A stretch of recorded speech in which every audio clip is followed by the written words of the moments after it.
Cook with Jathiratnalu contestants Pawan Kalyan Padala versus Rohini Reddy. వీళ్ళిద్దరి మధ్య ఈ వీడియోలో డిఫరెన్సెస్ చూద్దాం. పవన్ కళ్యాణ్ రియల్ నేమ్ వచ్చేసరికి పవన్ కళ్యాణ్ పడాలా, నిక్ నేమ్ వచ్చేసరికి పవన్ కళ్యాణ్. రోహిణి రియల్ నేమ్ వచ్చేసరికి రోహిణి రెడ్డి, నిక్ నేమ్ వచ్చేసరికి Rohini. Pawan Kalyan date of birth not available మరియు విజయనగరం ఆంధ్రప్రదేశ్లో జన్మించాడు. ప్రస్తుతం అప్రాక్సిమేట్లీ తన ఏజ్ వచ్చేసరికి 25 years. రోహిణి 8 September 1999 విశాఖపట్నం ఆంధ్రప్రదేశ్లో జన్మించింది. ప్రస్తుతం తన ఏజ్ వచ్చేసరికి 30 years. పవన్ కళ్యాణ్ ప్రొఫెషన్ వచ్చేసరికి actor, social media influencer, army officer. Height వచ్చి 5 feet 11 inches మరియు వెయిట్ వచ్చేసరికి 72 kilograms.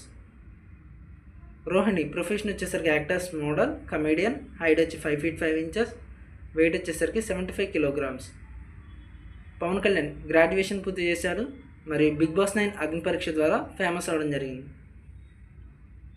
రోహిణి బీటెక్ పూర్తి చేసింది. కొంచెం ఇష్టం కొంచెం కష్టం సీరియల్తో ఫ్యాన్ బేస్ సంపాదించుకుంది. పవన్ కళ్యాణ్ 2025లో ఇండస్ట్రీకి రావడం జరిగింది. ఇప్పటివరకు ఏ మూవీ చేయలేదు and first television show Bigg Boss 9 Agni పరీక్ష. రోహిణి 2014లో ఇండస్ట్రీకి వచ్చింది. ఫస్ట్ మూవీ వచ్చేసరికి భాగ్యనగర్ వీధుల్లో గమ్మత్తో అండ్ ఫస్ట్ టెలివిజన్ షో కొంచెం ఇష్టం కొంచెం కష్టం సీరియల్. పవన్ కళ్యాణ్కి ఇంకా మ్యారేజ్ కాలేదు అండ్ ఇప్పటివరకు ఏ మూవీ చేయలేదు. రోహిణికి ఇంకా మ్యారేజ్ కాలేదు, ఇప్పటివరకు 8 movies చేసింది. పవన్ కళ్యాణ్ రిలీజన్ వచ్చేసరికి హిందూ, నేషనాలిటీ వచ్చేసి ఇండియన్. రోహిణి రిలీజన్ వచ్చేసరికి హిందూ, నేషనాలిటీ వచ్చేసి Indian. Pawan Kalyan zodiac sign వచ్చేసరికి క్యాప్రికాన్ మరియు హాబీస్ వచ్చేసి travelling and fitness. Rohini zodiac sign వచ్చేసరికి విర్గో మరియు హాబీస్ వచ్చేసి travelling and doing mimicry. Pawan కళ్యాణ్కి ఇన్స్టాగ్రామ్లో 661K ఫాలోవర్స్ ఉన్నారు. అలాగే రోహిణికి 825K ఫాలోవర్స్ ఉన్నారు. ఇక యూట్యూబ్లో పవన్ కళ్యాణ్కి 622K ఫాలోవర్స్ ఉన్నారు, రోహిణికి 660K ఫాలోవర్స్ ఉన్నారు.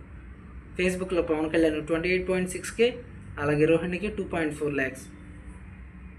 ట్విట్టర్లో పవన్ కళ్యాణ్కి 720 ఫాలోవర్స్, రోహిణికి వచ్చేసరికి నాట్ అవైలబుల్.